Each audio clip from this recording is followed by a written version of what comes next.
كما أسفر الحادث عن إصابة 37 مصابا، بعضهم في حالات حرجة تم نقلهم بواسطة الطائرات المجهزة طبيا من مطار العريش إلى مستشفى المعادي العسكري لتلقي العلاج والرعاية الطبية اللازمة. وصل حضرتك النهاردة حوالي 7 حالات، 3 حالات منهم غير مستقرة و4 حالاتهم تقريبا مستقرة. فيهم حالة دخلت بسرعة أوضة العمليات لأن كان في تأثير على الشريان المغذي لليد اليسرى. الحالتين التانيين موجودين في الرعاية وتحت الملاحظة، واحتمال في أي وقت يتم التدخل. ال4 حالات التانيين إصابات ما هياش طفيفة ولكنها حالات مستقرة لا تتراوح ما بين إصابات العين وإصابات والشظايا متناثرة بالجسم. حالات الحمد لله إلى حد ما مستقرة موجودين. وصلوا الحالات في حوالي الساعة 1 ظهرا، تم التعامل معهم فورا، طلعوا الرعاية وتم عمل الأبحاث والأشعات اللازمة، والحالات الحمد لله مستقرة والأمور ماشية كويس إن شاء الله.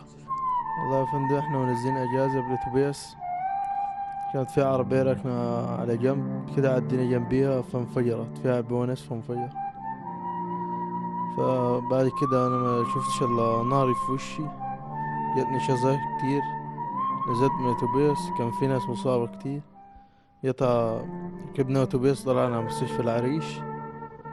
انا اتنقلت من مستشفى العريش بطيارة على مستشفى المعادي.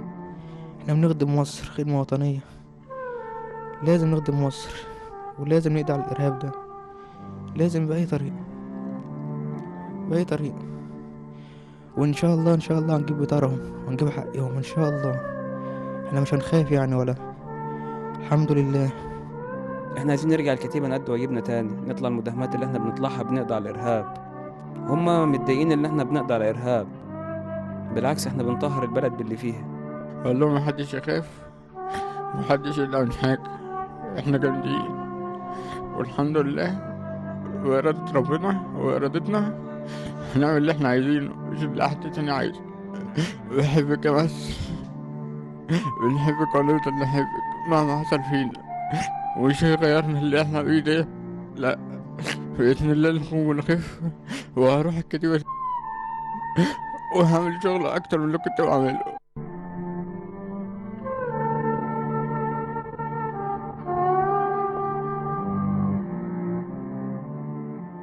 قام الفريق صدقي صبحي رئيس أركان حرب القوات المسلحة بزيارة مصابي الحادث الإرهابي الغادر الذي وقع صباح أمس بمنطقة الشلاقة جنوب الشيخ زويد على طريق رفح العريش، ونقل تحيات وتقدير الفريق أول عبد الفتاح السيسي النائب الأول لرئيس مجلس الوزراء والقائد العام للقوات المسلحة وزير الدفاع والإنتاج الحربي للمصابين، وتمنية سيادته لهم بالشفاء العاجل. وأكد الفريق صدقي صبحي أن هذا الحادث الغادر لن يقلل من عزيمة وإصرار رجال القوات المسلحة على مواصلة الجهود المكثفة للقضاء على الإرهاب الذي يهدد أمن البلاد، والشرفاء من أبناء الوطن الذين يقدرون هذه التضحيات الغالية. عن أي دين بتكلمونا؟ الدين ما قالش احرق بلد، وما قالش ليك تقتل أخوك، وما قالش ليك يتم ولد. عن أي دين بتكلمونا؟ الدين ما قالش احرق بلد، وما قالش ليك تقتل أخوك، وما قالش ليك يتم ولد. طفل كان روحه في أبوه، منه ليه كده تحرموه؟ راح منها ضناه واستحالة ترجعوه. فوقوا شوفوا عملتوا ايه، الفقير تاجرتوا بيه واتحميتوا في الغلابة، واللي كان مضحوك عليه. يعني الارهاب اللي عملوه ده مش ارهاب ولا هيأثر فينا، لا مش معنى كده ان هم خلاص الدنيا خلصت، لا احنا الاخر اطرف دمنا هنحمي مصر. حسبي الله ونعم الوكيل، رحمتك عند الله يا عم. حسبنا الله ونعم الوكيل، غير حسبنا الله ونعم الوكيل بس. وينتقم منهم ربنا ينتقم منهم زي ما عملوا فيه كده.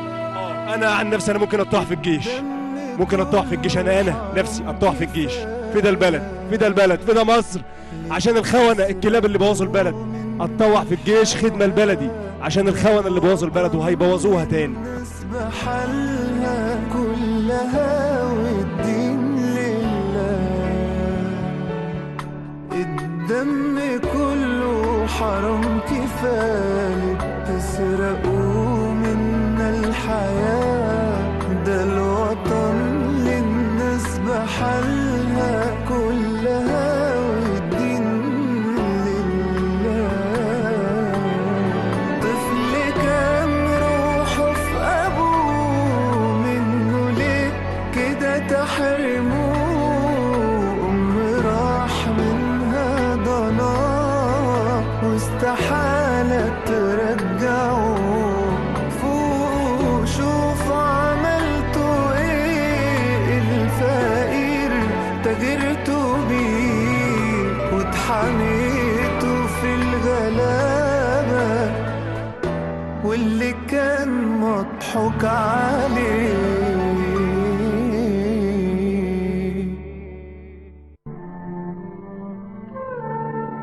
اللهم انتقم من الظالمين، اللهم انتقم من الظالمين، اللهم انتقم من الإرهابيين، اللهم انتقم من المعتدين، اللهم انتقم من القتلة المجرمين، اللهم انتقم من القتلة المجرمين. اللهم أرنا فيهم يوما أسودا، اللهم أرنا فيهم يوما أسودا، اللهم أرنا فيهم يوما أسودا. اللهم اشف فيهم غيظ قلوبنا، اللهم اشف فيهم غيظ قلوبنا، اللهم اشف فيهم غيظ قلوبنا.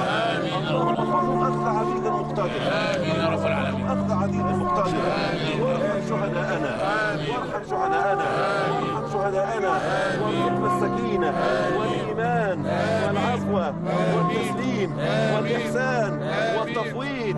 اللهم ارحمهم بنور القرآن، واخلع عليهم خلعة الأحسان، واخلع عليهم خلعة الإحسان، وافض عليهم بحنانك ومنك وفضلك يا حنان يا منان يا واسع الفضل والإحسان.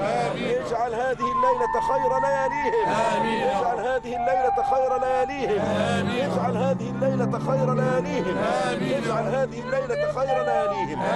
اللهم احسن لقياهم منا، احسن لقياهم منا، اللهم احسن لقياهم منا.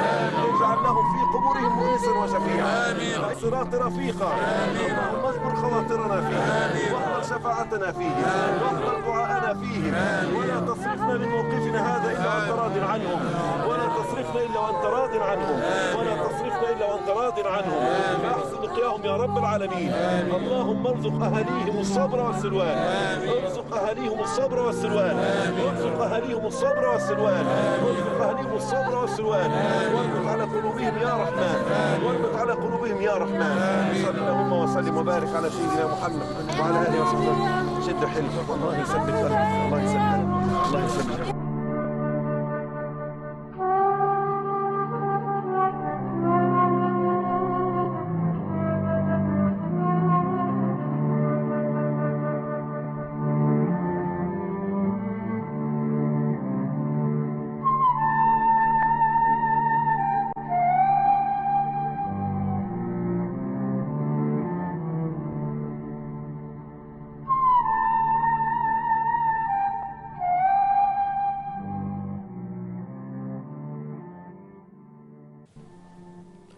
نعم، جنود مصر هم خير أجناد الأرض، وهم في رباط ليوم الدين، وهم يعلمون ذلك تماما، وثقتهم في أنفسهم تنبع من ثقة الشعب فيهم.